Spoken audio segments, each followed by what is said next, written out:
Here we go.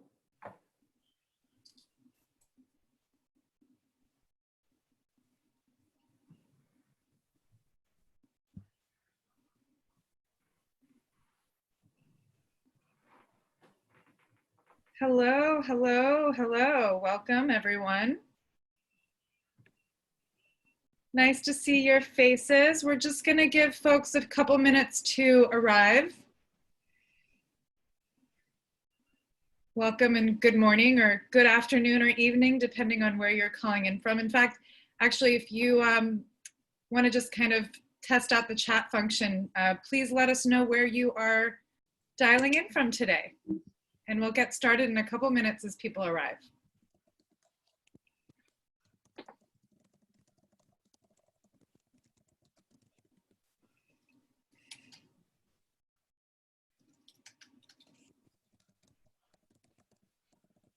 Got a good California contingent. Oh, we got Canada, Nevada, a few folks from Oakland, another East Bay person.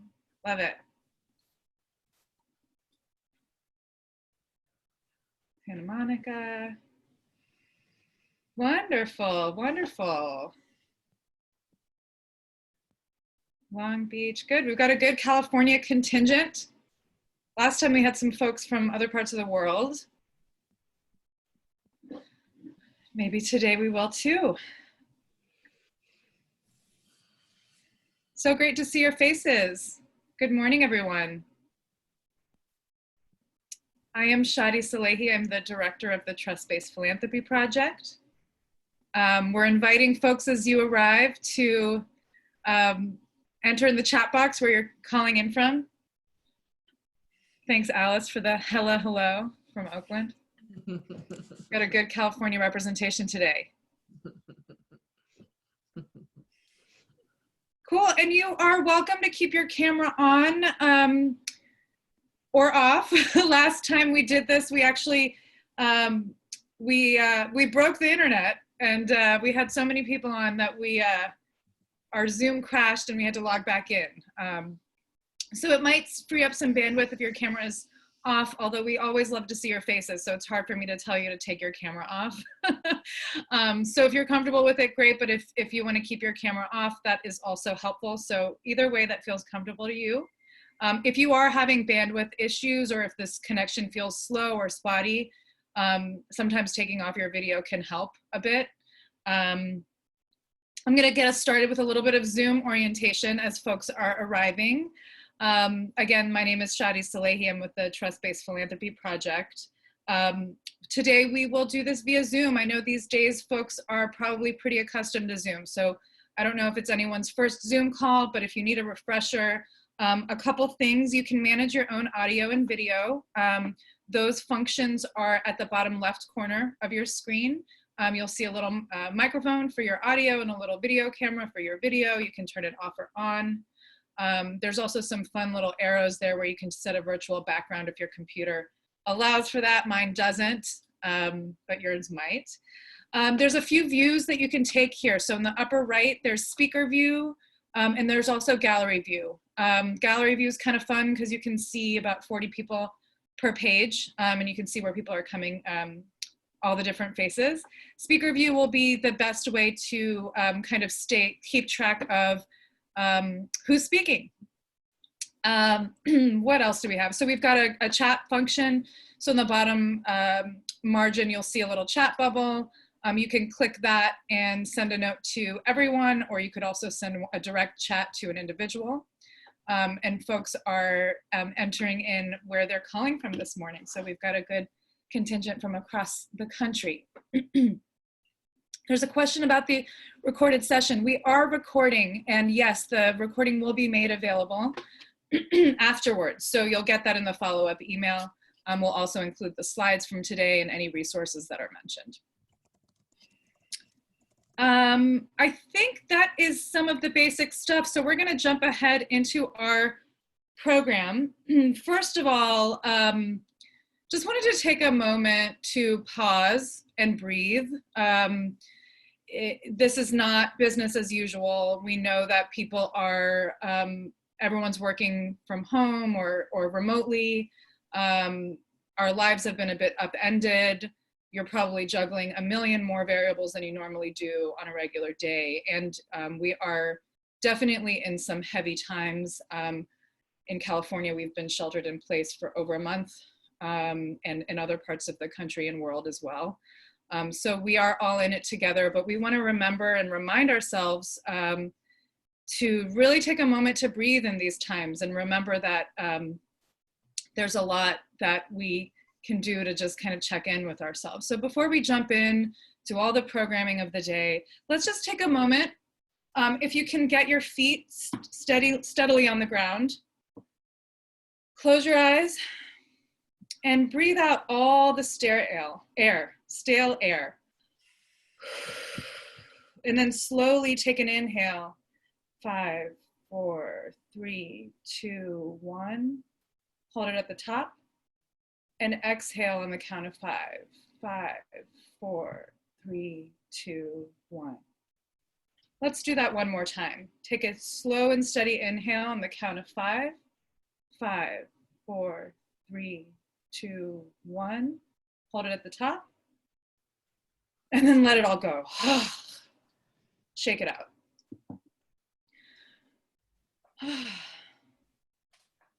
Thank you. Okay, how is everybody doing today? Just thumbs up if you're on video, thumbs up, sideways. If you're having a bad day, that's okay too. P is telling us she's kind of half sideways. Yeah, you know, it's a day-by-day thing. So let's give ourselves that permission to not be okay if we're not feeling okay. But hopefully we've got some fun and interesting programming for you today. For those just joining us, my name is Shadi Salehi. I'm the director of the Trust-Based Philanthropy Project. We are thrilled to be here today in partnership with Philanthropy California. So that includes our lovely partners at Northern California Grantmakers, Southern California Grantmakers, and San Diego Grantmakers. And we've teamed up to provide a monthly series of programming where we're going to explore each of the principles of trust-based philanthropy. It's really a treat for us to be able to do this deep dive. The Trust-Based Philanthropy Project has been offering a lot of programming around the country and more recently via webinar. And a lot of times we're really just providing the broad strokes of the approach. This monthly webinar series that we've put together with Philanthropy California allows us to really dig deep, explore your specific questions around each of the principles, and also emphasize the intersectionality of the three principles and how they all kind of are held together under a values-based approach. I'm going to share my screen just to give you a little bit of a sense of the Trust-Based Philanthropy Project.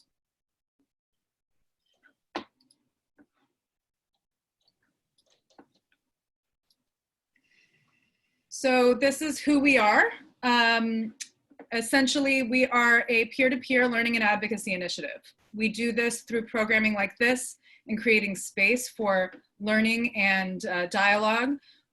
Really, the ultimate goal for us is to really make trust-based practices the norm in philanthropy. So we recognize the inherent power imbalances that exist between foundations and nonprofits. And we ultimately believe that philanthropy will be more successful, rewarding, and effective if funders approach their grantee relationships from a place of trust. So this is part of a slate of programming that we offer. We are really pleased to be partnering with Philanthropy California. We know our work is complementary toward, it complements a lot of existing efforts in the field. We know that we're not the only ones working on this effort.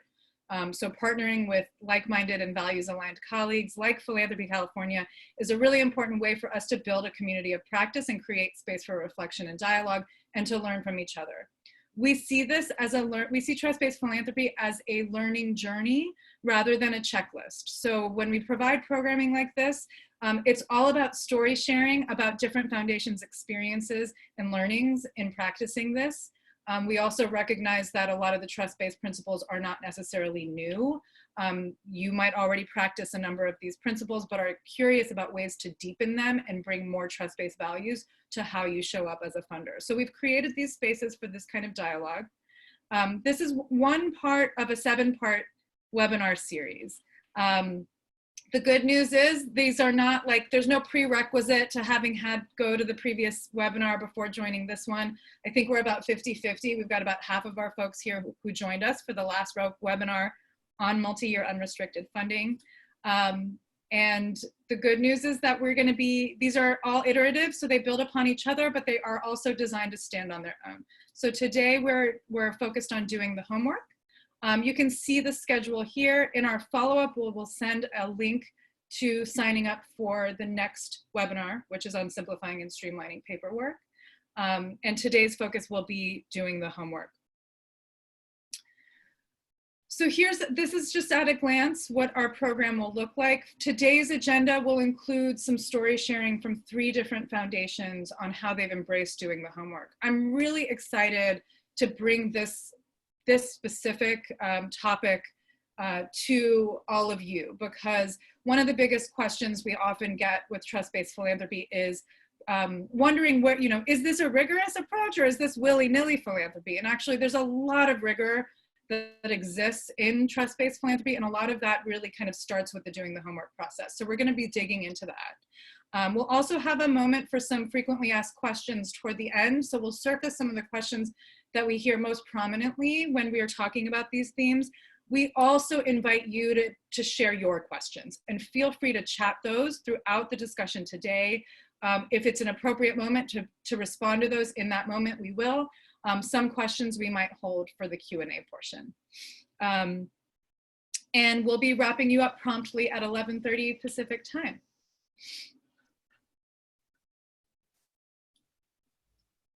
And here are our fabulous speakers for today. Very pleased to have 3 of the steering committee members from the Trust-Based Philanthropy Project. We've got Carrie Avery, president of the Durfee Foundation in Los Angeles, Pia Infante, co-executive director of the Whitman Institute in San Francisco, and Brenda Solorsano, CEO of the Headwaters Foundation in Missoula, Montana. All 3 here to share their respective stories on their trust-based philanthropy journey.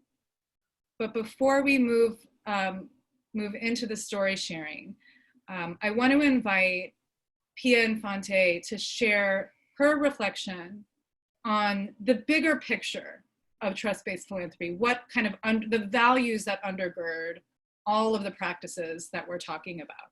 And I'm going to hand it over to you, Pia. Thanks, Shadi.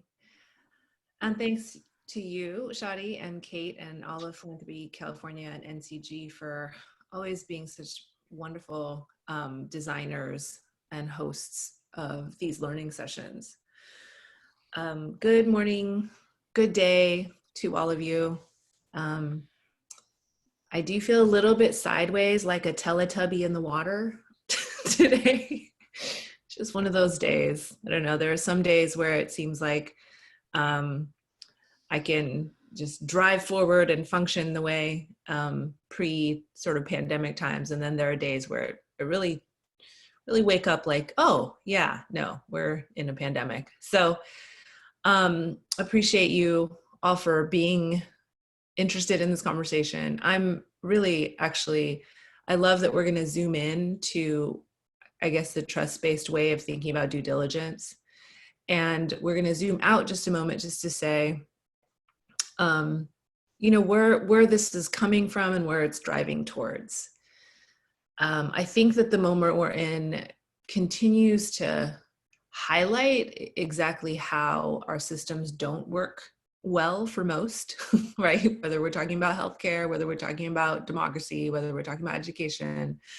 So really the values for us around doing our grant making and thinking about our systems in this way is that we're hoping that this approach actually contributes to making our overarching systems work better for all of us.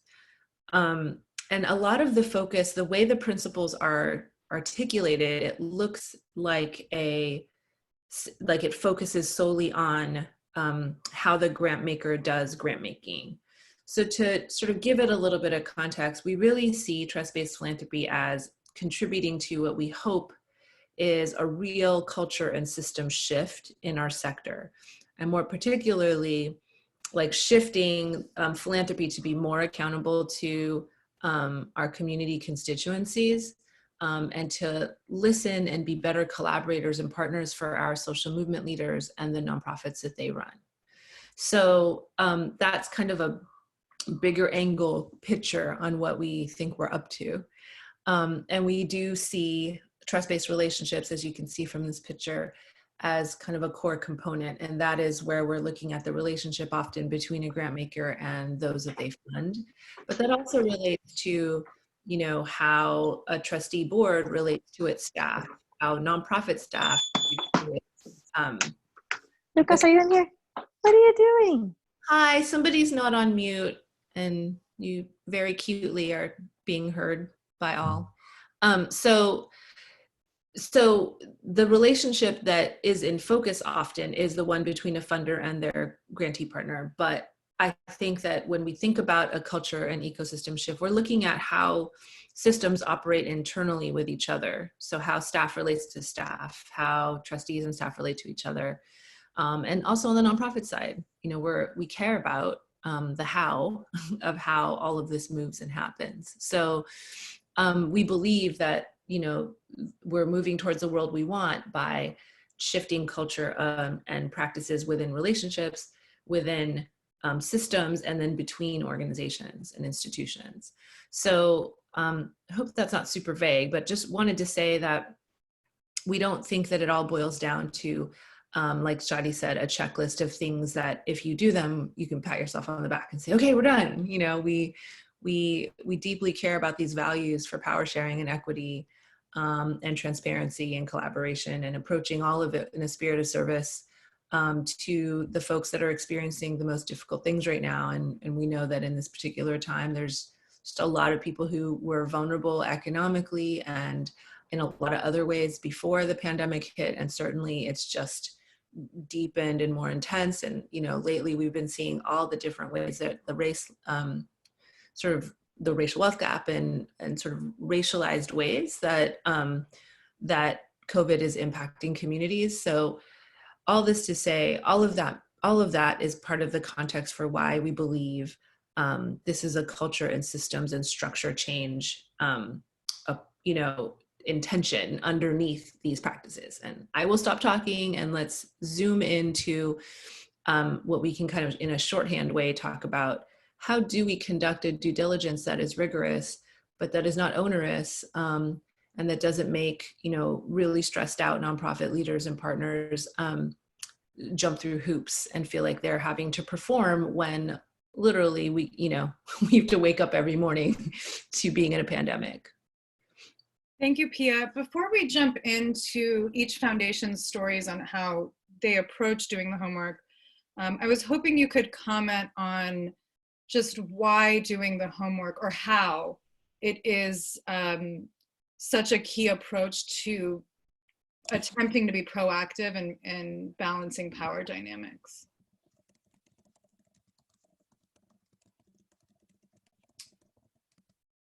I'm sorry, are you talking to me? Yes. Oh, I'm seeing a really good question in the chat. Can you ask the question again? Just the bigger picture, why is doing the homework such a key approach or a key strategy in being deliberate and proactive about alleviating power dynamics? Yeah, I mean, I think where a lot of the unevenness lies is that we funders are both gatekeepers and sometimes, you know, sitters on of endowments. And so the way that we design how these funds get released is all about us having a lot, like accrued or kind of claiming a lot of power for how these monies, which are really monies that are meant to be released, you know, monies that were not put into the taxation system, right? So these taxes that monies that should have gone into hopefully programs that were already going to go to the public that were sort of set to the side. You know, if we're the ones sitting on the sort of process for how these monies are circulated, we can hold this in a way that, you know, just as we know from feedback and experience, like lands a lot like our powerful partners who are doing the organizing work, the policy work, the movement work, the community building work, the direct services work, that is so necessary, it lands like, you know, they're the supplicants and we're the experts, and you know, monarchy or something. You know, there's a dynamic that gets created just by virtue of us being the deciders in those ways. So the design for how we are how we are clear about what we want to fund, or what we think that is important for us to fund, and we are transparent about that, is sort of necessary if we want to start to. We can't fully alleviate that power dynamic, you know. Well, actually there are probably ways, you know, we could democratize our process. We could have, you know, community members make, you know, there's lots of different ways I think that folks talk about, like, what if we just had the resources be sort of determined at the largest level, you know, by community partners. So that's like a direction, right? But I think that for maybe to bring JM's question into this conversation, maybe for folks who are not quite there, they're not quite ready to say, okay, I'm going to have this steering committee of community members make all the decisions about this endowment. If they're not there yet, you know, we think that this approach to us doing more of the work, us being more clear about what we're funding and why, us being more proactive about who we fund, is a step in the direction of trying to balance out a power dynamic that really doesn't get balanced out unless we're talking about real transfers of wealth, right? So, we're going to hear great stuff from Carrie and Brenda about this, but just I think that I'm really glad that we get a chance to talk about this particular practice or principle, because we often talk about multi-year unrestricted funding or general operating support funding, but the mechanism for how that funding goes out is actually the diligence, however we're holding it. Thank you. Thanks so much. So yeah, I mean, this is really the why do the homework? What do we actually mean when we're talking about doing the homework? One of the main thrusts of this, as Pia was alluding to, is that you know, there's so much time and energy that nonprofits put into trying to position their work in the context of a funder's priorities. There's a lot of front end work. In some cases, folks are going through a million hoops to submit early pre-application materials. Sometimes there's a million attachments that you have to include. So there's a really tremendous amount of extra front end work where the burden has been put on the nonprofit to take on that kind of initial due diligence and making it a fit. That's kind of like, in the roughest way, that's kind of why we're here talking about doing the homework. How can we balance that? How can we alleviate that? So I want to start with you, Brenda Solorsano from the Headwaters Foundation in Montana. Brenda, doing the homework was such a key part of how you approached even developing the initial strategy for Headwaters Foundation as a startup foundation. Can you share more about just your story of how that became a key component of even conceptualizing the focus of your foundation's work? Absolutely. Hello, everyone. I'm really excited to be joining you and sharing a little bit of what we've been doing at Headwaters here in Montana. Headwaters is a health conversion foundation, and I was the founding CEO. I had about 18 years of prior experience in California at a number of different health foundations, and had spent those 18 years wondering, why do we do the things that Shadi described, of having these rigorous application processes, having lots of hoop jumping, both internally and externally, and asking what the value was of that, when really at the end of the day, the nonprofits that I funded over the course of those 18 years really were the experts on what needed to happen, and they just needed the resources. So it required a paradigm shift in my head of who really has the ability to know what's best, and how do I shift and create a completely different foundation that doesn't start from a place of being a gatekeeper to the resources, but rather a facilitator to help support those organizations that know best on the ground. And that was the the premise that I used in beginning to develop Headwaters. And it started with what I described as 600 cups of coffee across Western Montana with community leaders, with students, with hospital CEOs, with just about anybody that was willing to talk to me. And it took about 3 or 4 months to go up and down Western Montana, having conversations with folks about what it was that they wanted this foundation to prioritize. And based on that community input, our board determined the focus of our foundation and our grant making. And we got very clear, very specific, because while we are a $100 million foundation, and that makes us the second largest health foundation in Montana, it's not nearly enough to address all of the issues that exist in our communities. So there was an intention to take the community through a process to narrow and get very specific about what we were going to fund.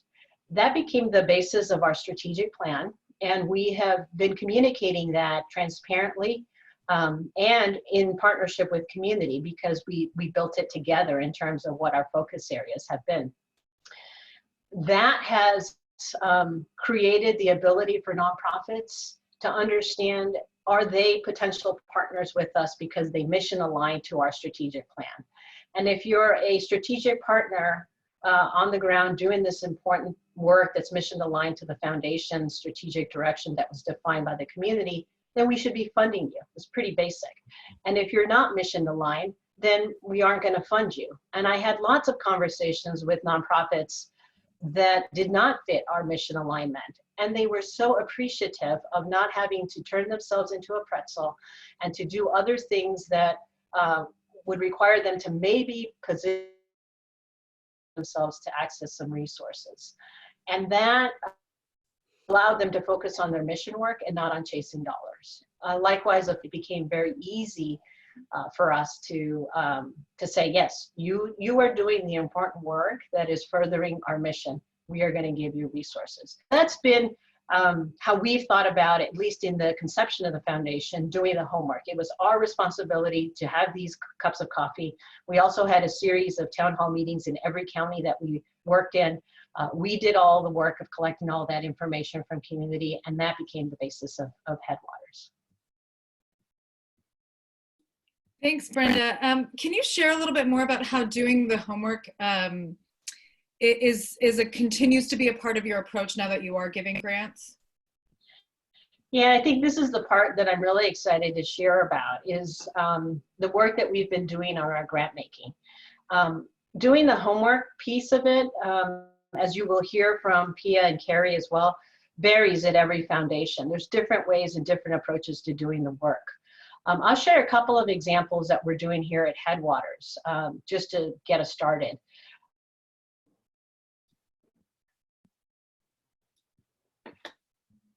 And depending on the grant making program, we have responsibility of doing the work. So on our larger system grants or complex grants, we actually spend time sitting with the partners that are mission aligned and developing a sense of what is it that they are doing on the ground that they need support. Our staff then takes that information that's based on that conversation and comes back to the foundation. And we are the ones that enter everything into our grants management system. So there actually is no applying on the other end. It has benefited us both in terms of being able to collect the information that we need in our system to answer the questions we have. It also enables the community partners to focus on the work. We then spit out through the system a grant agreement that we send back out to the grantee and say, this is what our understanding was of our conversation. Let us know if there's anything you want changed or that needs to be removed or added. And then we incorporate that feedback and then get out a grant agreement. So it's role reversal, right? Instead of having the nonprofits have to do all of the work of entering the information and going back and forth, our staff does all of that work. The other example I'll share is a responsive grant making program that we call Go Grants. And in the Go Grants, actually it's the system that is doing the work as opposed to the nonprofit or the foundation staff. We've built this system that allows organizations to go in and create an organizational profile and answer a couple of drop-down menu questions. On average, it's taking between 5 and 10 minutes for folks to complete the application. The system checks against a couple of different existing databases. that lets us know if they're a legitimate 501c3, that does a word algorithm to check against the mission statement, that checks the zip code to make sure that they're within the zip code area that we serve. If they fit all of that and the system gives them a green light, then we can automatically approve. So technically we could approve these grants in 24 hours and then get a check out in 2 weeks. They're general operating grants. And it moves so quickly, and we've gotten so much positive response from our grantees in terms of saying it's the easiest, simplest process that they've had in applying for grants. And we have very minimal workload on the staff side because the system is actually doing the work that that normally you would do. And from a due diligence perspective, making sure they're a 501c3 and mission alignment are really the two things that are most important for foundations to be able to know and understand and in making decisions about awarding grants. And the stories that we have gotten back from the amazing work that has been done with these Go grantees probably merits a whole other webinar for us to talk about. And then the last example I give is on our big grant and in our Go grants, our grantees don't submit reports. We go on coffee dates with them to a local coffee house.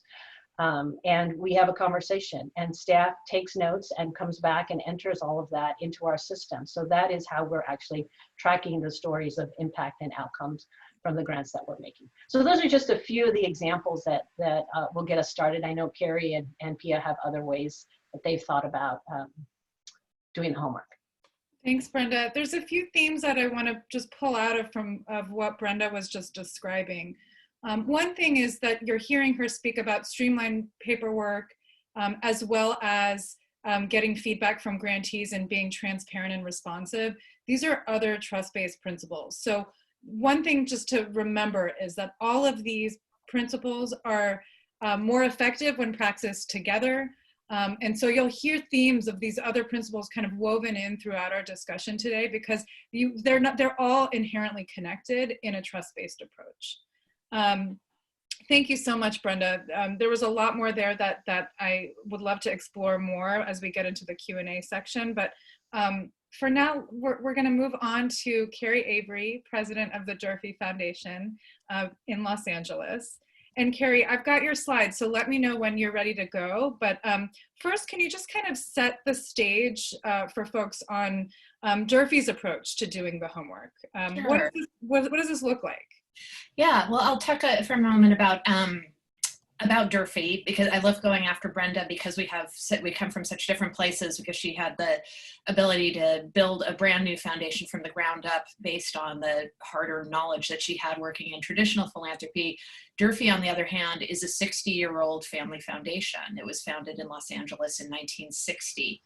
And we've been practicing this way for a very long time, and have been really delighted to have trust-based philanthropy kind of name these practices so that we could join in with others and help spread the word.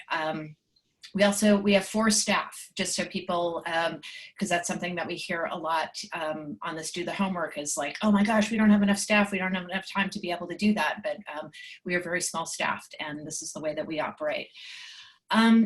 So I'll talk about, we have a number of different grant programs at the Durfee Foundation. I encourage people to take a look at our website and to see what we do. And I'll focus on one of our grant programs called the Springboard Program, that is for newer organizations. They don't have to be 501c3s yet, less than 5 years old, very grassroots, strong leadership, and we focus on LA County. So we have an open application process where people can come to us. There's my first slide. I'll use one organization as an example of a Springboard. Is Project Q that applied to us last year, and they're in our Springboard program, founded by Matt and Lopez with the scissors in their hand, doing a haircut. Madden was a foster youth and got a hairstylist license and started this organization, Project Q, to give gender appropriate haircuts to LGBTQ youth, and also act as a conduit and provide services for the many homeless youth that come through the doors at Project Q. And so this is the kind of organization that we are funding, very, very grassroots, not connected to traditional philanthropy. And they come to us in a variety of ways. We have our website. The word kind of gets out in the LA community because we are regionally focused, for people to come through our doors. And the way that we process an application like this is we have a very simple application that we have made simpler, that we've really tried to streamline according to the principles of trust-based philanthropy, and learn something about them, and then have a phone call, and that's where we get more information. We try to ask for very minimal information to make the threshold really easy to cross, so that we can see if this is something that would be a good fit for our grant program. And then we do most of the work ourselves through conversation and through visiting and just being open and available. We also have a deep network. The Durfee Foundation, even though we're a family foundation, we have family members on our board. We also have non-family on our board, community members, former grantees, executive directors from the area. When an application comes in that seems promising, we will reach out to our network, whether it's our board or former grantees. Here's our network. Thank you for anticipating that slide.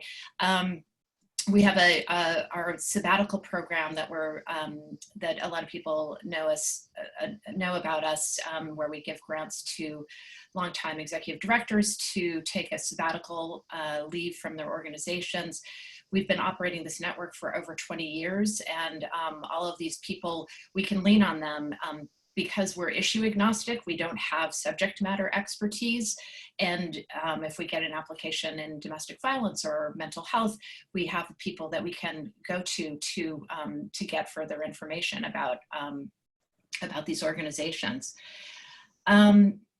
And we also, some of the other things we do is when we have panels, like with our sabbatical program, we have a pretty intense process for application and interview, but we always have alums sitting on the selection panel for the sabbatical program or for our Stanton Fellowship. And the alums are these community members, are the experts, the leaders, the people who know the folks who are applying. They typically outnumber us at in the staff and trustees on the selection panel. And they're an invaluable part of our process. So yeah, so that's kind of the basic outline for how we operate in terms of doing the homework. I'll stop there. Thanks, Carrie. We actually had a question come in from Eric that I thought maybe you could respond to. And the question was that, of course, bringing more equity to our grant making includes bringing decision making to the hands of community stakeholders. But sometimes stakeholder communities have their own inherent biases and have their own kind of power issues. I'm curious if you have examples on how to structure community decision making in a way that is mindful of the inherent biases everyone holds when they bring to the table. Yeah, that's a great question.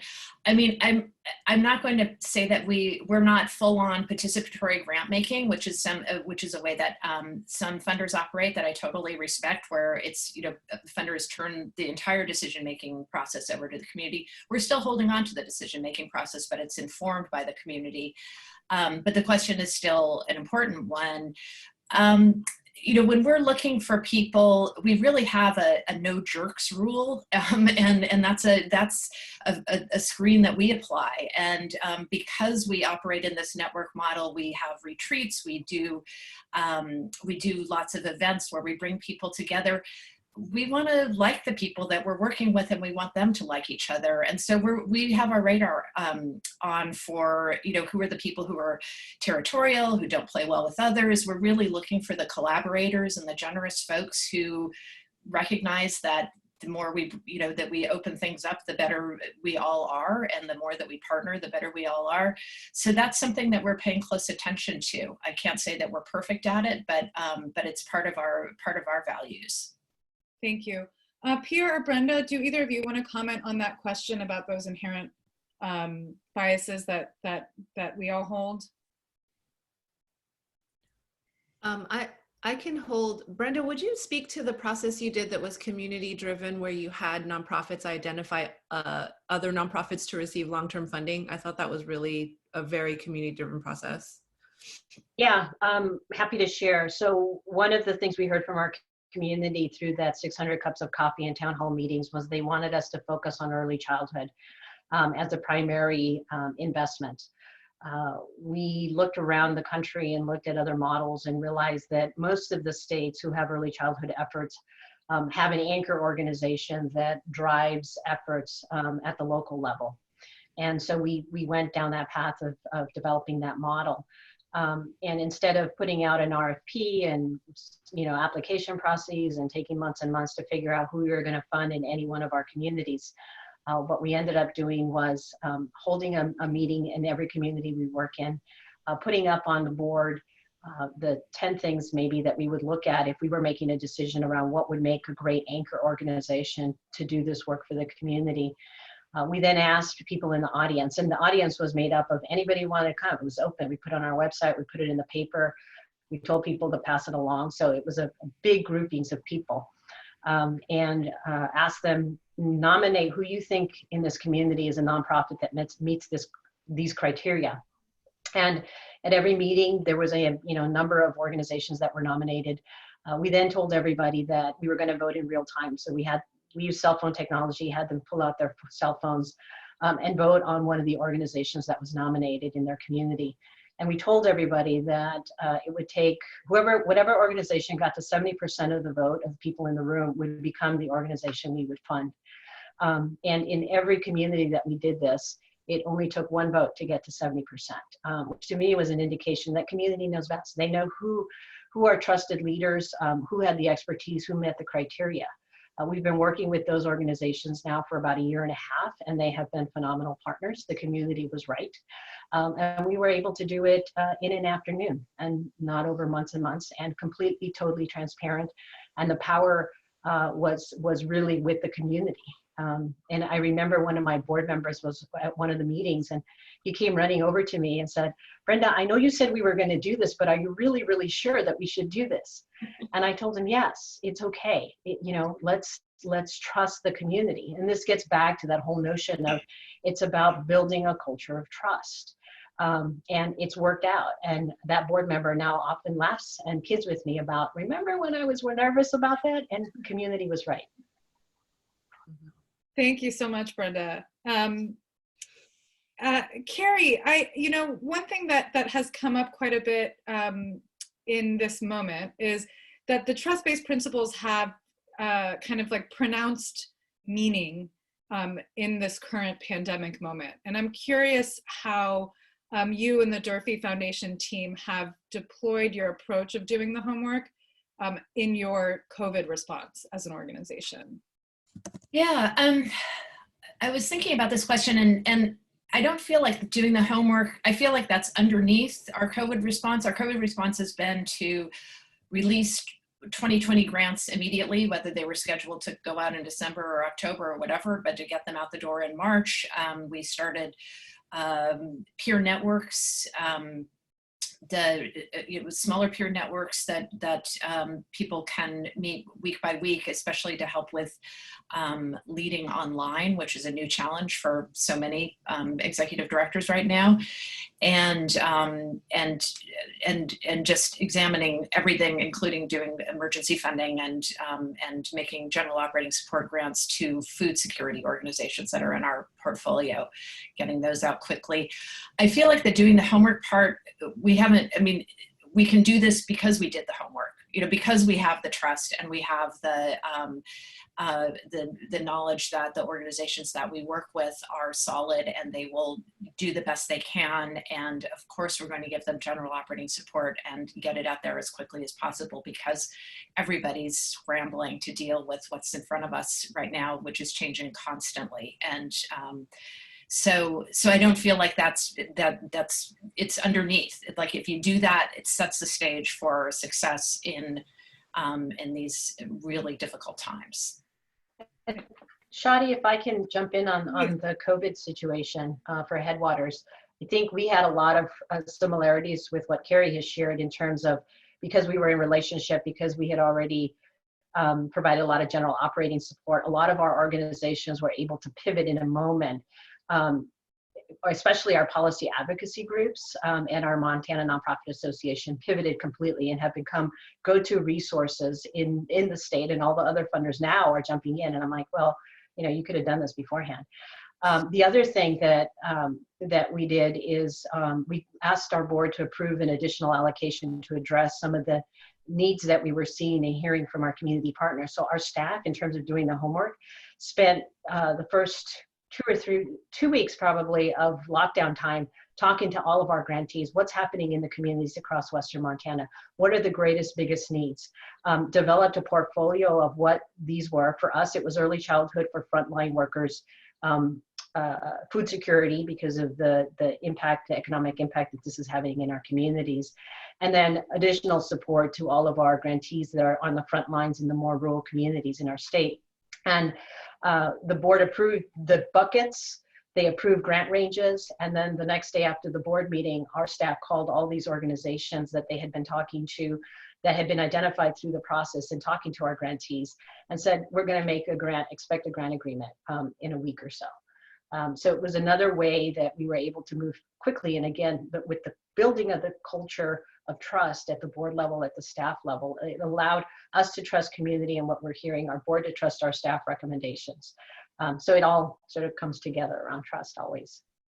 Brenda, a follow-up question here. In the word community and community decision process, do you mean grass tops, grass bottoms, or both? Both. So we have partners all across Montana, all across all the different levels. So we were talking to government officials at the state level, at the local level. We were talking to our grantee partners and asking them, who should we talk to? We were asking our board, who have a lot of relationships into a lot of sectors, and talking to them.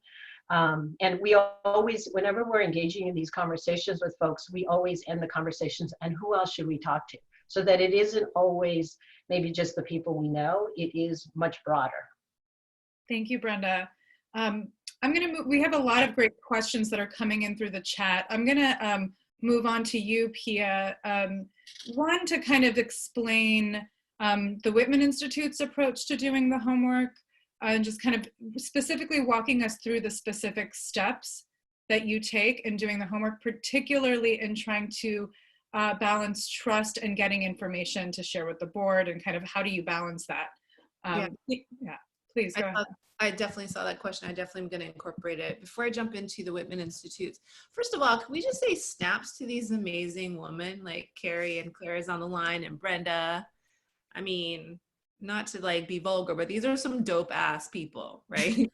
So I feel very honored to be following in the footsteps of Carrie and Claire from Durfee, who've been doing this for many decades, and then continue to learn. Like, I'm taking vigorous notes every conversation I have with Brenda, whose foundation is young, but whose experience is just steady and strong. And I really appreciate all the different nuances that you both have shared, that I just want to just raise up a little bit, because I think they're so helpful. And I think they take away from kind of what may seem a little bit vague when we're talking about this principle. So first, like both Durfee and Headwaters have a very clear mission strategy and a very clear profile of the kinds of work and groups that they want to fund, which include a race, economic, gender, regional kind of analysis of who gets funding and who doesn't in their areas. They're both different from TWI in that their regions are very distinct. You know, for Durfee, it's Los Angeles County, and for Headwaters, it's the state of Montana. But either way, like, the clarity of that is where this can come from. Because if the institutions are not clear about any of those things, right, and are not clear of how a race or gender or economic, you know, or political or social kind of hierarchy of lenses impacts who gets funding in nonprofits, then we're already in kind of like muddy waters, right? Like someone was saying, like, which community members are you talking about? Elected officials, you know, all the men, you know what I mean? Like, we're really looking at really diverse And then both of you spoke to another thing, which I wanted to say, diverse boards and referral sources, right? So in this situation where it might not always be just an open application, which has definitely pros and cons when you think about equity, we're looking at very diversified boards and very diversified referral sources, so that like who even gets recommended is different depending on like who we know in our networks. We know that, right? So that's part of the we do the homework context. Another thing is the behind the scenes work of leaders like Carrie, Claire. I'm saying Claire because I know Claire is on the line. She's part of the Durfee Foundation, and Brenda. All of the work you all do sort of behind the scenes that grantee partners never really have to be part of. You know, the work, you know, Brenda, you did with your board for many, many months, maybe even like 18 months before you got them to agree to this process, right? That even as they were doing it, they would be like, what is happening? You know, your leadership there, Carrie, your steady leadership at Durfee, and the clarity of what you're trying to, you know, hopefully achieve in Los Angeles around a strong nonprofit infrastructure that includes those tiny grassroots organizations that don't have a strong development team, not because they don't want one, but because they literally can't afford a development director. You know, I've seen so many nonprofits say, we need to make a development hire, but what we can afford is someone who come in as like a development associate, versus the big nonprofits can really afford, you know, high level, really experienced advocates who are great writers and communicators and like have been totally trained to fundraise. And so I think even in your stories, we can see that that you're accounting for that inequity in even how you're thinking about your grant making, which I think is kind of an invisible part of do the homework if we're just looking at the quote unquote due diligence piece. This is sort of, this precedes due diligence. This is about culture and structure and systems, an understanding of power at that level. So all that to say, amazingly dope people. Feel very humbled all the time to get to talk at the same level as the two of you, because I also am, my institution lives, you know, the Whitman Institute is like 30 years old versus 60 or 3 years old. But I feel like my experience as a funder is, I'm not even an adolescent.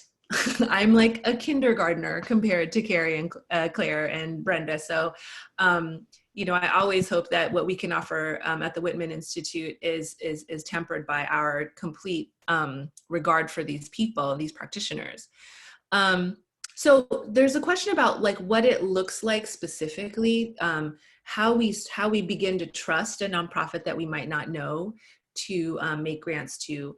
And this is, just to be clear, TWI is a spend out foundation. We fund in the areas of civic engagement, human rights, and journalism. Because we are spending out and our closing date is only 2 years away, all of our funds have basically been committed. In order to have any kind of extra for COVID, we went back into our operations budget and like literally cut everything we could. So we're like, do we need sponges? No, you know, we just like went through to try to find some more money for our partners. But anyways, so we fund in those areas, but we don't fund as these other two foundations do in a particular region.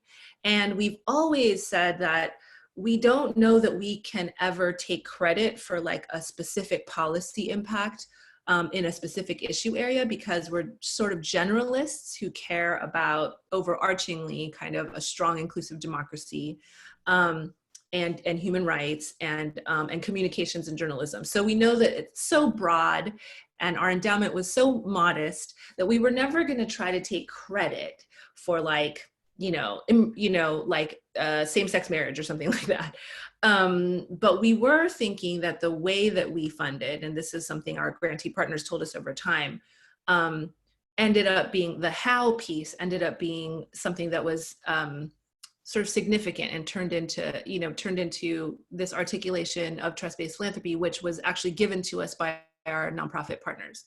So I just say all that to say, we have, because of the size of our endowment, we don't have an open application process.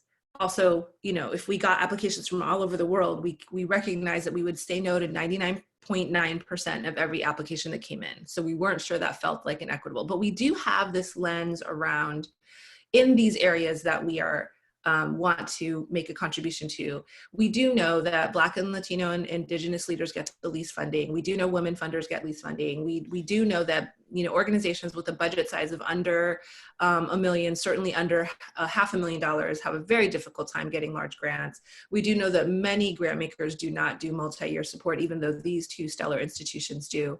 So we are very clear in those regards of being proactive and then having a very diverse referral source, both from our board and our network. Our board, when I came on 6 years ago, was an all-white boomer age board. You know, John and I, my co-ED, have worked very hard to transform that into a very diverse under 50 crowd of amazing practitioners from all kinds of places. So even like the trustee boards, if you look at the trustee boards of these organizations, they have kind of a diversity in them in different ways. And I think that's really important. So then the actual process when we were making new grants, because again, our spend out is really close, it had to do with something like getting really good feedback from networks that we knew, networks that were tangential to us, about leaders and groups that sort of fell into the range of issue areas that we cared about, and also were led by very non-traditional leaders, and also had a very difficult time getting funding from any institutional source. And also, I'm trying to think if because we had to be very clear about our criteria for who to proactively approach. I would say humility in the leadership. Like Carrie said something about, you know, the leaders and nonprofits you're looking for are looking to fund are like led by collaborative, humble people. And so the leadership cut for us was that we recognize that the nonprofit sector leaders who are charismatic and have huge personalities are often rewarded for that. And that doesn't necessarily translate to being very clear, you know, managers of their staff and organizations, or, you know, like the no jerks thing, like that's a big deal for us. Because there are people who I think can get funding just based on personality, and that's not what we're talking about. So if we have these lenses, right, around issue area and type of organization and type of leader, then that means our proactive, kind of almost like an organizing a proactive approach is really, we have those clarity and then we approach people. So so the walking through looks like, okay, so we actually ended up funding Vu Le, who you probably know from Nonprofit AF. And we had heard about both Vu's work through his blog, but also just really had heard about his leadership development work with a lot of like non-traditional leaders in Rainier Valley. And so we approached him. We said, we've heard amazing things about your work. We really want to support you. And if you want to send us, you know, information that you have already written up for other funders, we're happy to review that. And when we met with him, what we were looking for, because we had already done like a check, you know, all the online checks you can do for 990s and everything you can look up, you know, on your own about kind of fiscal responsibility, community regard, like mission, testimonials, annual reports, all of that is available for many nonprofits without having to ask them to tailor anything directly to us, right?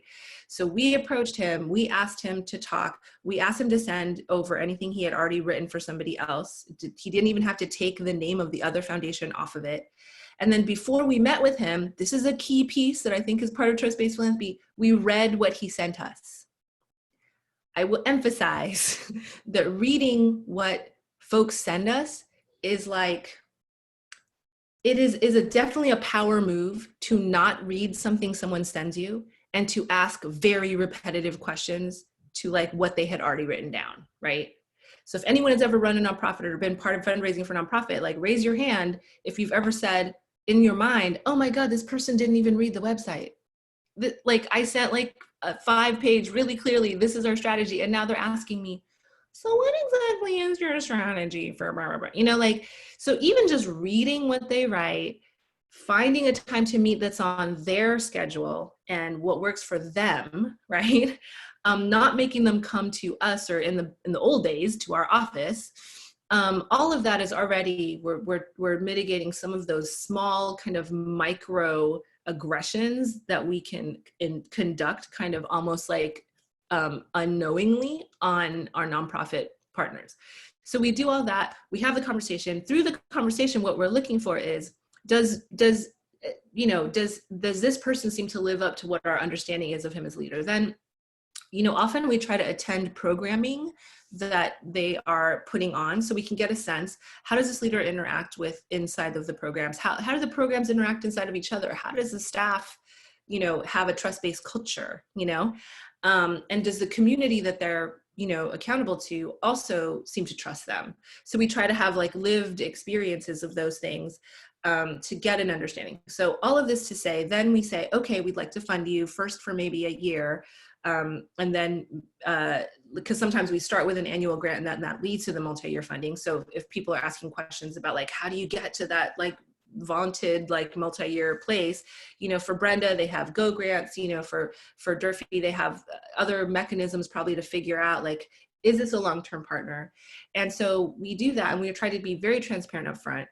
And then we, I think after our second or third, maybe second conversation with you, that's when we offered him funding. And then he often laughs, and when he tells the story and says, and then I fell out of my chair because I didn't have to run in circles. I didn't have to put on a show. I didn't have to make promises about things that I was going to do and the number of leaders I was going to train. And I didn't have to say I was going to do more. He didn't have to supersize his idea of program or delivery for us, So anyways, that's just a walkthrough of maybe how we get to a new grantee partner. And I'll stop there because I'm sure there's tons of questions. I mean, I'll end with saying that I think we've been saying things like, who are we accountable to? And I think there was a question in the feed from Ame that it's we have to be clear what we mean by community as well, And for us, it was the underfunded, non-traditional sort of leaders in the areas that are intersection of areas that we fund, which is basically national, not international. And so when we think about it that way, it actually shrinks the number of it sort of shrinks and focuses like leaders and nonprofits that we can fund if we do that. There's still a lot more folks that we would have loved to fund or would still love to fund. And again, I think the last thing I'll say about due diligence, and we do the homework, is that saying no, the way we say no, and if we can say no transparently and from the beginning with being very, very clear about what's in the funding zone and what isn't in the funding zone, is actually a very big part of we do the homework, because it means that the burdened and stressed out nonprofit leader can sort of say, Durfee Foundation sounds great, but I don't live in LA, or I'm in Montana, but I don't do anything related to early childhood, and I am not an organization of this kind of focus and size, so great, So yes, agree with Carrie. Organizations who are collaborative and who operate with humility is actually a pretty fairly large part of our lens as well. And I'll stop there and hand it back to you, Shadi. Thank you, Pia. So a few kind of step-by-step things to consider, and they're kind of adapted based on your organization and your focus. But first and foremost, what you're hearing from all three of these examples is getting super clear about your foundation's mission, vision, and values, starting from that kind of clarity in order to be able to make funding decisions. Re-examining pre-proposal requirements and figuring out or determining whether any of that can be streamlined. We're also hearing a lot about being proactive, so putting it on the funder to be proactive in getting to know prospective grantees through research, through available public records, through asking around beyond, asking around through your network. So we're hearing those themes through all of these stories. And there are a lot of available public records out there. Brenda's example with the Go grants, they were able to develop an online system wherein they could confirm 501c3 status automatically through that system. So that was they built a system that could do the homework on their end. And then ultimately also looking beyond the usual circles. So we heard that in the example with Durfee and the community trustees and the greater network that Durfee taps and refers to every time there's kind of big decisions being made.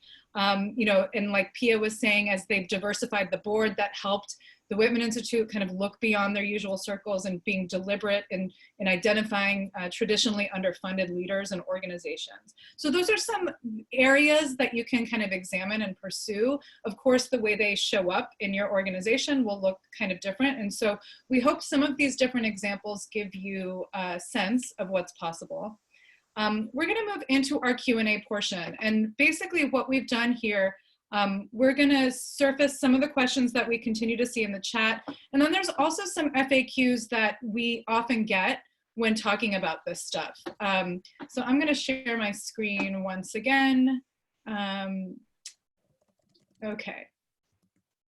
So this theme we've kind of tapped into this question a bit. But a question that we often get from skeptics is, well, what does this mean? Are you just funding people you like? How can you be sure, if the funder is doing the homework, how can you be sure you aren't just funding people you like?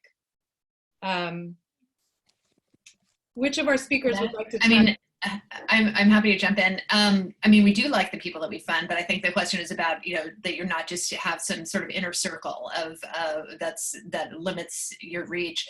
And I think for us, it's about having an open application process, being really clear about what it is that we fund. And even though we are in LA County and that's what we fund, we are always delighted when we find out, which happens all the time. We get applications from organizations and people that we have never heard of before. And that's one of the ways that we know that we're not operating on an inner circle of only the people who know each other.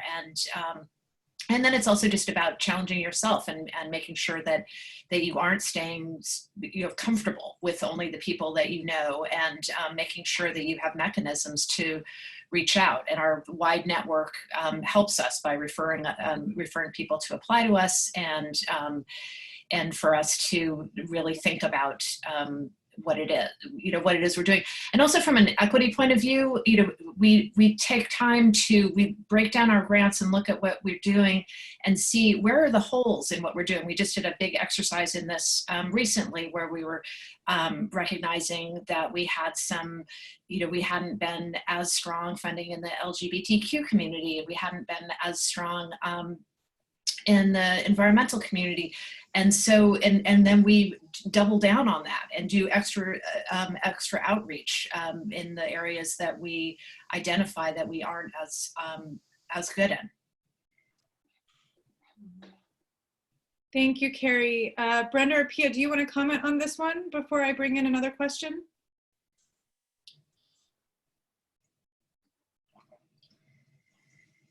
All right. There's a great question coming in here from Allison Brody. A lot of this framework is culture and systems change work. So working with individual donors and family foundations, mostly white, a challenge is that these wealthy elites are often not in relationships in their lives with POC and people who are directly impacted by certain issues. So when considering funding relationships, there's conscious and unconscious bias of distrust among some of these decision makers. Any recommendations from our speakers of how to move people who are on that far end of the spectrum, who are kind of bringing a lot of this unconscious bias and distrust to the table? Brenda, I'm going to volunteer you. It's just coming out of the context. It's so different from the Bay Area. Yeah, so just to give you a little bit of a sense of Montana. Montana is predominantly white state. Our population is comprised of 94% white, about 4 or 5% American Indian, and then a mixture of the rest. Our board was self-described as pale, male, and stale, and had a lot of those unconscious biases. And what that has meant for our work, especially with American Indian communities, is a huge amount of time on both myself, my staff, and my board on looking at exploring American Indian history, culture, what's happened in Montana. And it wasn't just come to one session. It was probably a year to 15 months process where every time we met with the board we had a conversation about American Indian issues, and it was very uncomfortable, but it was an eye-opening experience for many of them, where they now will talk to me about how they and their ancestors have created some of the inherent inequities that are playing out in today in our communities. So the intentionality around education and exposure is great. And we had to be very thoughtful about it. You can't just like put, oh, I'm going to bring 3 American Indian leaders, come and talk to our board. We actually did a lot of internal work with our staff and our board. We had 1 American Indian board member. Now we have 1 American Indian staff member, and they led the process internally so that people could make the mistakes and ask the dumb questions that sometimes come up in these kinds of conversations in a safe space, and then opened it up. We also simultaneously were working with our grantee partners that are American Indian leaders, and they didn't trust us. They didn't know who we were, but I spent a lot of time building a relationship and creating a trust between myself and them, and then brought them in. And they were, because we had this trusting relationship, I asked them to be candid, and they were. And they shared with our board, you know, a lot of skepticism, a lot of distrust. And through those conversations eventually came around. We had one gentleman come in and basically tell the board, I don't want your money. I don't know why you would give us our money. I don't trust you. We worked with him and with the board, and we kept bringing him back to talk to the board about this. The board made some mistakes in that process. We gave ourselves the space to forgive and to be able to work through that and move on to the next conversation. He just came to present to our board after about a 1.5 year long process and said, I'm finally believing you because we've built this trusting relationship. So the amount of time that you have to spend on working with your board, educating your board, and making them understand these issues are important. I also think that once you actually start changing some hearts and minds of these individuals, having those people come and talk to other organizations or to your board are important. So my board chair is, you know, your stereotypical foundation board member. He's a lawyer, he's in his late 60s, he's a recognized leader in the community, part of the Good Old Boy Network here in Montana. But now he can talk intelligently about the work that we're doing in our American Indian communities and why it matters. He is a far more powerful speaker when speaking to other people that look and sound like him. And so I've tried to deploy him as I'm doing work in Montana. So those are just a few examples of some of the things that we've had to do. But the most important piece being the amount of time that you have to think about in doing the culture work, the education work, the race work. That is uncomfortable and hard, but is important if you're actually going to change hearts and minds. The other thing I'll share is I also encourage people to step outside of their boundaries. Like, it's been great for me coming from the Bay Area and having lived almost my entire life in California to come to a place like Montana and be able to see that at the end of the day, we're all people. And the communities in this state face the very same challenges that exist in other communities, and that we're all holding different narratives about what's happening in other sectors that we don't know about. And I would never be able to have as open a mind and heart as I do about white rural America had I not made the move from California to Montana. And now I guess my challenge is how do I broker those two different parts of my career. Thank you so much, Brenda. There were some great tips in there, or just insights on board engagement, and just that it takes time, it takes it takes relationships, it takes that front end dialogue. We are going to be doing one of the webinars that we're going to be doing as part of this series. We'll be making the case for trust-based philanthropy. That will be our Capstone webinar. It's not till September, but that's where we'll get a chance to really dig in deeper into some of these questions around building buy-in from the board and other colleagues. We're getting some other great questions in here that I would love for our speakers to address. One is a question around accountability, both on the grantor side and the grantee side. How can you make sure, and I'm losing the question now, but what are some ways, oh, here it is. So what are some ways that you can address accountability in a trust-based approach, both on the funder side and the grantee side? And the person who asked the question gave acknowledged Pia's great example of funders reading a proposal or reading background information before going into a meeting with a prospective grantee. Carrie or Brenda, other thoughts, or even Pia, on ways to kind of think about accountability on both sides of that relationship. Yeah, I mean, I think it has to do with how you define accountability at the beginning. And when we're much more like Brenda in terms of defining, if looking at the mission of the organization, giving general operating support like we did to Project Q. So what is accountability? Accountability is Project Q furthering their mission and doing what they do. We're not giving them money to do X number of programs or hire certain staff or anything like that. We're letting them, through the general operating support, make the decisions that they need to make. And so it's a different sort of accountability. And I think it's part of, as funders, we're often wired to think, okay, we have, we fund this thing, and then people have to report back to us about that thing. And, but instead we're looking at, we're funding an organization, we're funding, and we're giving them the ability to make the decisions that they need to make to further their mission. So it's really stepping back and being accountable in a different way.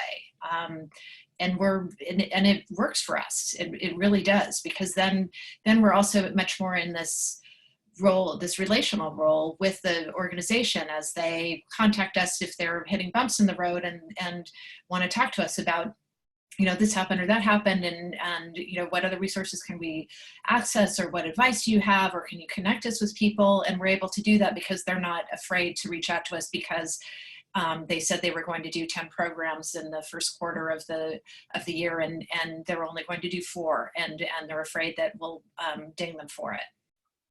Thank you, Carrie. And that's kind of related to another question that's coming in. And it's around this notion of, are there any examples when maybe doing the homework wasn't enough? Where you entered into a grantee relationship and then something went wrong once the grant was delivered, or the organization wasn't what you expected, or the work wasn't what you expected. I'm curious if any of our speakers have examples of that, and how you managed that experience. Yeah, I'm going to jump in. I'll say that is actually, to me, related to the accountability question. What are we imagining as accountability on our side as the funder is that one of the measures, this is not quite that question, but I'm getting there. One of the measures that we think about how to even understand if a nonprofit who has less power in this scenario than we do trusts us is, like Carrie said, they're transparent and they actually come to us with problems. I'm burnt out and I'm feeling like I want to quit. I can't make payroll next month. Like when we have those kinds of indicators of vulnerability, actually, and that we can also be vulnerable with them. I'm really anxious about the spend out. I feel like a Teletubby today. Like if we see that vulnerability can actually go both ways in the actual relationship, both institutionally and interpersonally, that's one level of understanding that we might be trusted by that partner. And for us at TWI, that's part of what we think of as accountability to them. And then on the other side, for Audi's question about,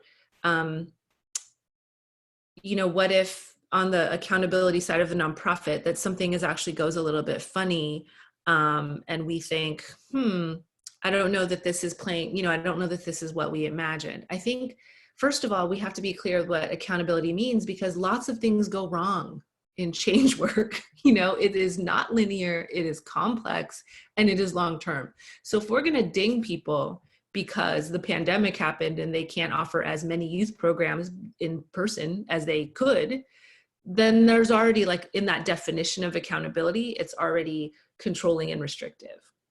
But if the question is more in the spirit of, like, maybe we thought this organization was led collaboratively, but it wasn't, or, maybe there's a question that comes up about, like, is the money being stewarded responsibly? That's only happened, I can think of one example where there was an organization that we had a 3-year grant commitment to. And in the middle of the second year, the executive director, there was a process around it. The executive director left, and we were like, of course, things happen, transitions happen. And the board said, we're going to enter into an executive search. And they were in it for like 14 months, right? Which didn't make us nervous. Like, things take a long time.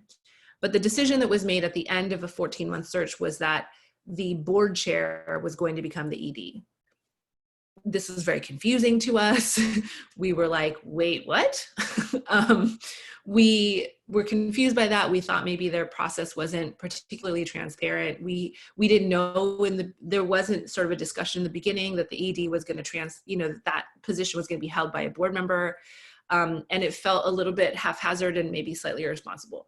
Did we pull their last year of funding? No, because we had made a 3-year commitment, right?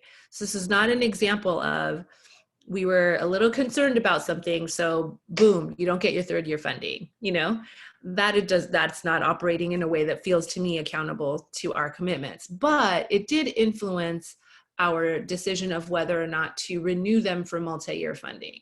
So we ended up finishing the funding, actually providing 1 more year of transition funding, because it was clear this organization was in major free-for-all transition. But we decided after some interactions with the new ED that it didn't feel as steady or as clear. And the organization itself kind of reflected that. So it was painful because we want to always imagine that a leadership transition, like a difficult year, doesn't necessarily sway us from having found a great partner. But sometimes you just have to look at the data. Sometimes you have to listen to the gut experience. Sometimes you have to, but we never take back a commitment, a financial commitment to an organization. It's just that is not something that we do. So we don't say, hey, we made the grant 2 months later, I don't know what's happening with you, because we also, for us to look, there can be a shaky quarter, maybe even a shaky 6 months. But if it's looking like it's all shaky for like the next 5 years, that's where we're like, I think our money might be better invested in somewhere else, So I'll stop there because we have to stop soon. But I think these are great questions. Yeah. If I can just jump in, I just want to make a couple of comments. I think one of our challenges is that we as the field think that we have to be gatekeepers and look at accountability. I flipped it on its head and said it's not about accountability, it's about learning what works and what doesn't work, and doing that in partnership with our grantees. We also are one of the few agencies or sectors in our society that has risk capital, that we should be taking risks with the money, and things may not work out the way that we anticipated. And so if you think about it as risk capital instead of causation, I give them money, this is going to happen, and then we're going to all be happy. That allows you to frame and think about this very different. So it requires a paradigm shift from my perspective. That would be important that I would encourage everybody to rethink how they think about outcomes and impacts. And then the last thing I'll share is we actually have a logic model. We have learning questions, we have indicators, and we've built all of that in partnership with our grantees. And I'm happy to share more if anybody's more interested in that. But that has gotten to the issue of what's working and what's not working as we work with our grantee partners on the ground. Thank you, Brenda. We had one question, and Pia, I'm wondering if you could respond to this question really quickly. It's a question about how to build trust if you're not a place-based funder. So if you're funding, nationally or globally, or if you have if you want to build relationships beyond where you're currently based, what's like 1 or 2 tips you would offer in building relationship across time zones or across cultures? Yeah. That is not a 30-second question. So I'll just shout out a really great example, 1000 Currents. Look them up. They fund globally. They have incredible deep partnerships across many different kinds of boundaries, nation states just being one of them. I mean, I think ultimately, and I'll just say this about all of the principles and about this one in particular, it just matters like what your intention is, So if the intention is to really serve and collaborate, then maybe it would be that we figure out someone in that location who is a trusted partner in that location, with that demographic, right? So maybe there are like some steps in between being able to fund in a new area or region that have to do with like building, and also even asking the question, am I needed here? I think when it comes to global development, a lot of folks just charge in and say, obviously money is needed, right? But I think there's a really good argument for landscape analysis. What's the context? I mean, Sasha, I think, is on the line. She funds internationally. But like, what is needed here, as opposed to just assuming that I'm always the answer, you know? A specific example I'll say with the Whitman Institute is we were pretty close to getting to the end of our spend out, but we started to see that we felt like in the global South, there was just not a lot of funding. So we started to move in the direction, like maybe we should do some funding in the global South. We checked in with a lot of folks, including like, you know, the regional association there. And we realized, okay, that's a really complicated landscape. We're not going to be trying to come in as a long-term player. And maybe we were just trying to make ourselves feel better, you know, like, well, we're going to try to give them. So instead we gave money into a collaborative where the decisions were there was already so much more thoughtfulness about the funding streams and who to fund and how. So I think sometimes it's also just stepping back and saying, do I need to be the primary? Can I just support some existing infrastructure and work? As opposed to like, I think in philanthropy, there's just a real desire to be the first or to be in charge. And I think with this question, it's about how to step back and to learn more about context and then support, you know, some really good existing measures, because there's just no place on the globe where there's not an existing, at least, you know, some existing partners who have much more experience and depth in that region or community than we do. Thank you, Pia. I'm going to get us to our takeaways, because we have now come to our end of our webinar. A few themes for you if you take anything away. Really the core of doing the homework, it's about putting the onus of due diligence on the funder to help alleviate power imbalance. One steady theme we've heard is that doing the homework starts with clarifying your foundation's mission, vision, and values. That is the first step. Embracing other principles of trust-based philanthropy, like being transparent, soliciting feedback, streamlining paperwork, all of those things will help free up the time that you need for doing the homework. Also, you don't have to do all your grant making the same way. We heard that example from Brenda, where it doesn't have to be all exactly doing the homework exactly the same way. It can vary depending on different grant programs. And then when it's done right, doing the homework can really advance your equity goals. Some steps that you can take right now. Take a moment to revisit your foundation's mission, vision, and goals. Are they clear enough? Are they publicly available to prospective grantees? Are you communicating that clear enough so that people who are applying to you know whether or not it's a fit before they go through the process? Ask yourself, is there anything about your current pre-proposal process that can be streamlined? Fill out our survey. I'm going to put it in the chat box. We've got our next webinar, I believe is, it's May 7th on simplifying and streamlining paperwork. So keep an eye out for the follow-up email on that. We have a whole slate of other webinars coming up where we'll get to dig into some of these other themes. And lastly, I want to thank Philanthropy California. I want to thank Northern California grant makers, Kate Seeley and the team over there that did all this back-end work to prepare us. And I'd also want to thank our lovely, lovely rock star speakers, Carrie Avery from the Durfee Foundation, Brenda Solorsano from Headwaters Foundation, and Pia Infante from the Whitman Institute. And just a lot of gratitude. Thanks for sticking with us. I can see that we still have the majority of our participants on the line. Please, please fill out our survey. I just chatted the SurveyMonkey link in the chat box. It'll also be in your follow-up email. Your feedback will help us improve in the future. And any of your thoughts on future programming or content that you want to explore, please let us know. We're here to serve you, support this kind of dialogue.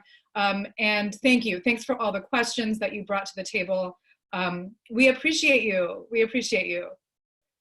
Thank you, everybody. We'll see you soon. Hope to see you on the next webinar.